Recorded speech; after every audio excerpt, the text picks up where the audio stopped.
Okay so हम लोग एक और इम्पॉर्टेंट टॉपिक कवर करेंगे, कंस्ट्रक्शन ऑफ ईसोफेगस। ठीक है, मैंने दारू पी के वो डाली थी हेडिंग, इसीलिए पहले डायफ्राम लिख दिया था गलती से, लेकिन फिर जब मेरा दारू करना शुरू होता तो फिर मुझे लगा कि नहीं, यहाँ पे ईसोफेगस होना चाहिए। ठीक, तो देखिए समझे होता क्या कि जो हमारी ईसोफेगस होती है, एक मिनट, ठीक, वो एक ट्यूब होती है भाई। ठीक, देखो समझो, जो हमारी ईसोफेगस होती है वो एक ट्यूब होती है, लेकिन कहीं कहीं पे वो ट्यूब में कुछ कॉन्स्ट्रिक्शन आ जाता है, कहीं कहीं पे वो ट्यूब दब जाती है, ऐसे 4 जगहों पे। टोटल 4 कॉन्स्ट्रिक्शन होते हैं ईसोफेगस के। हमें उनकी पोजीशन ध्यान रखनी है और वो क्यों दबे, कॉन्स्ट्रिक्शन क्यों आया, उसका रीजन ध्यान रखना है।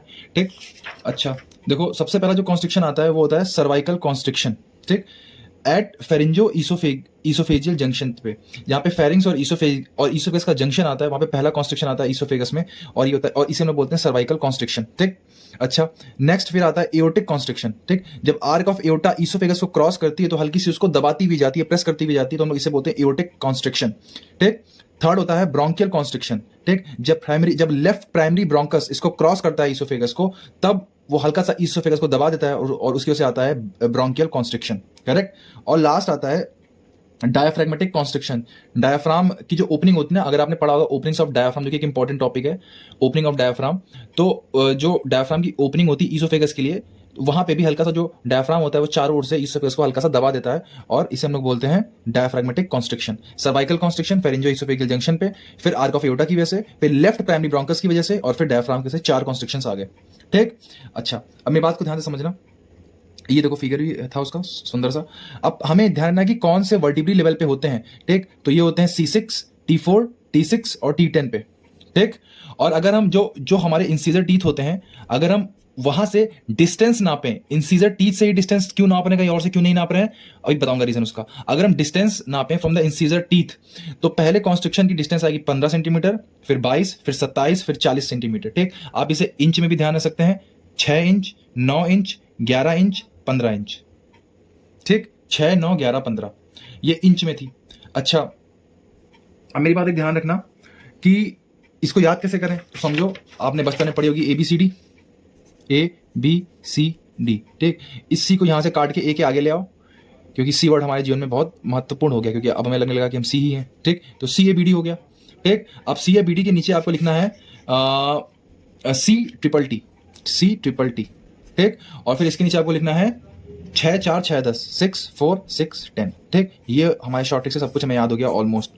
सर्वाइकल कॉन्स्ट्रिक्शन, ठीक, aortic constriction, bronchial constriction, diaphragmatic constriction. ठीक, ये C6 लेवल पे है, ये T4 पे है, ये T6 पे है, ये T10 पे है। ठीक है, CABD, C ट्रिपल T, 6, 4, 6, 10, इसको 2 बार बोलो। ठीक है, इसको 2 बार बोलो, 4 बार बोलो, अपने फ्रेंड्स को सुनो, आपको याद हो जाएगा। CABD, C triple T, 6, 4, 6, 10। ठीक, ये थे कॉन्स्ट्रिक्शन। अब ये जो इनकी डिस्टेंस है फ्रॉम इंसीजर टीथ, तो आप, मेरी राय है, मेरा ये मानना है कि आप इसको सेंटीमीटर में ध्यान रखो।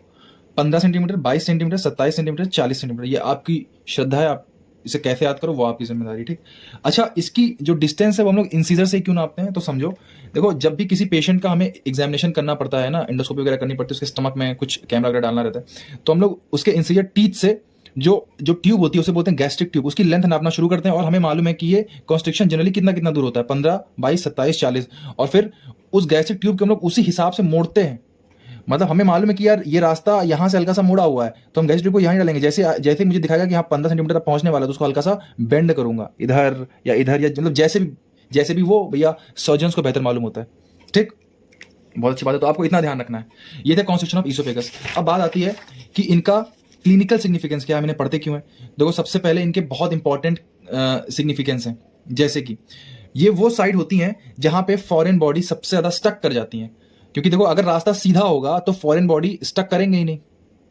ठीक, लेकिन जब रास्ता टेढ़ा मेढ़ा होता है, अब फॉरेन बॉडी यहाँ पे आई, यहाँ पे फंस गया, कि कुछ चली भी जाती है बट ज्यादातर फंस जाती हैं, तो ये ज्यादातर वो पॉइंट होते हैं जहाँ पे फॉरेन बॉडी जाके फंस जाती हैं। ठीक, नेक्स्ट है sites where strictures develop after injection of caustic substance. अब पहली बात तो समझो कॉस्टिक सब्सटेंस क्या होता है, तो ऐसे कोई भी सब्सटेंस जो हमारी जेटी को हार्म करें उसे हम लोग बोलते हैं कॉस्टिक सब्सटेंस। ठीक, और स्ट्रिक्चर का मतलब होता है नैरोइंग, जैसे हम कुछ अंट शंट खाते हैं जो हमारी जेटी को हार्म करता है, तो सबसे पहले ये जो चारों कॉन्स्ट्रिक्शन थे इनमें नैरोइंग आ जाती है और नैरो हो जाते हैं। So sites where strictures develop after injection of caustic substance.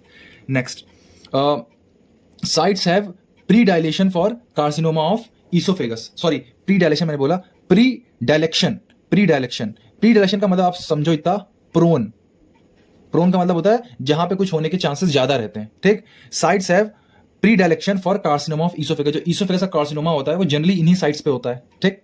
तीसरा पॉइंट। और चौथा पॉइंट ये है, sites through which it may be difficult to pass gastric tube. ये मैं आपको पहले एक्सप्लेन कर चुका हूं कि गैस्ट्रिक ट्यूब डालने पे इन्हीं पॉइंट में दिक्कत आती है, हल्का सा उसको बेंड करना पड़ता है, मोड़ना पड़ता है, ठीक। अब हम लोग पढ़ते हैं अप्लाइड पार्ट ऑफ ईसोफेगस। सबसे पहला है इंपॉर्टेंट डिजीज एक्लेशिया कार्डिया। देखो ये फिजियो में बहुत इंपॉर्टेंट है और यहाँ पे तो बहुत इंपॉर्टेंट है ही, ठीक। देखो इसमें होता क्या है, sphincter at lower end of oesophagus fail to relax. जो स्फिंक्टर होता है ईसोफेगस के लोअर एंड पे वो रिलैक्स नहीं हो पाता, ठीक। जब जब और कब, जब हम लोग फूड को सॉलो करते हैं तो फूड एक्यूमुलेशन हो जाता है ईसोफेगस में एंड इट्स रिगर्गिटेशन अकर। अब समझना इसका मतलब क्या होता है। देखो मान लो ये हमारा ईसोफेगस है, ठीक है, तो इसमें खाना कैसे पास होता है। मान लो ये खाना आया, अभी खाना यहाँ पे है, ये बोलस है यहाँ पे, ठीक। अब क्या होता है, जो यहाँ की मसल है, यहाँ की मसल वो करेंगी कॉन्ट्रैक्ट, वो क्या करेंगी कॉन्ट्रैक्ट, और जो यहाँ की मसल है इस एरिया की वो करेंगी डायलेट, ठीक। और जब ये बिल्कुल साइमल्टेनियस होगा, यहाँ का कॉन्ट्रैक्शन यहाँ का डायलेशन, तब ये खाना यहाँ से पुश होकर आगे आ जाएगा। समझ रहे हो, खाने की नेक्स्ट पोजीशन क्या होगी, खाना यहाँ आ गया पुश होकर, ठीक। तो अब आप समझो कि ये जो डायलेशन कॉन्स्ट्रिक्शन का मैकेनिज्म है ये पहले तो डिपेंड करता है ईसोफेगस की मसल्स पे।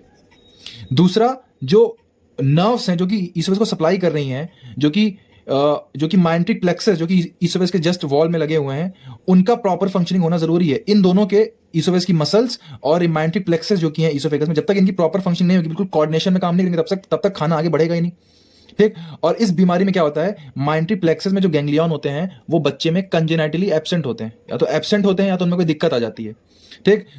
तो ये जो न्यूरो मस्कुलर कोऑर्डिनेशन था ये बिगड़ जाता है और इसकी वजह से क्या होता है, खाना आगे जाता ही नहीं है। जब आप ऐसे बच्चे की ईसोफेगस को देखोगे तो ईसोफेगस ऐसी नजर आएगी, सारा खाना यहां बढ़ता चला जा रहा है, ये स्फिंक्टर रिलैक्स ही नहीं हो रहा है। और इसे हम लोग जब आप देखोगे एक्सरे में तो इसे बोलते हैं रैट्स टेल अपीयरेंस। जो आरएमएल में एक्सरे दिखाया जाता है उसमें जब ईसोफेगस का एक्सरे दिखाया जाता है ना, तो यही केस होता है, यही वाला केस, रैट्स टेल अपीयरेंस, ठीक। क्वेश्चन ऐसे आ सकता है एग्जाम में कि एक बच्चा है वो खाना निगल नहीं पा रहा है और उसके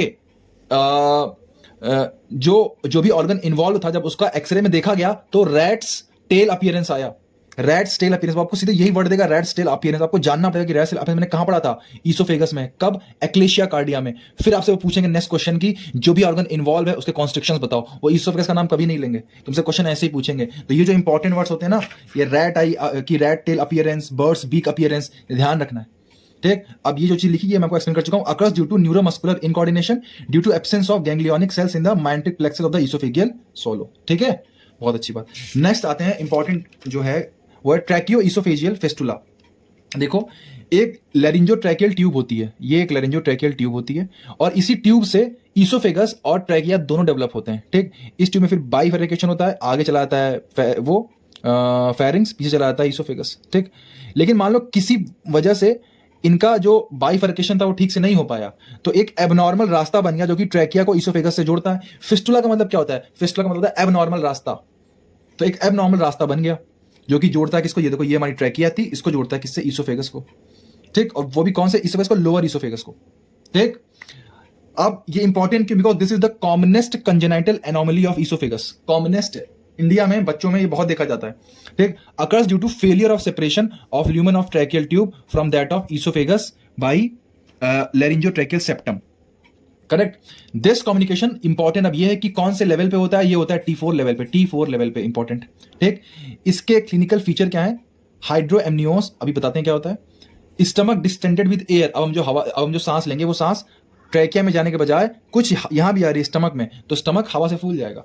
इन्फेंट वॉमिट एवरी फीड, देखो नेक्स्ट है कि infant vomit every feed given और में कफ अप बाइल, ठीक है। जो बच्चा है वो पहली बात तो खाना खा नहीं पाएगा, ठीक है, आप जैसे खाना खिलाओगे वो तुरंत उसको वॉमिट कर देगा, ठीक।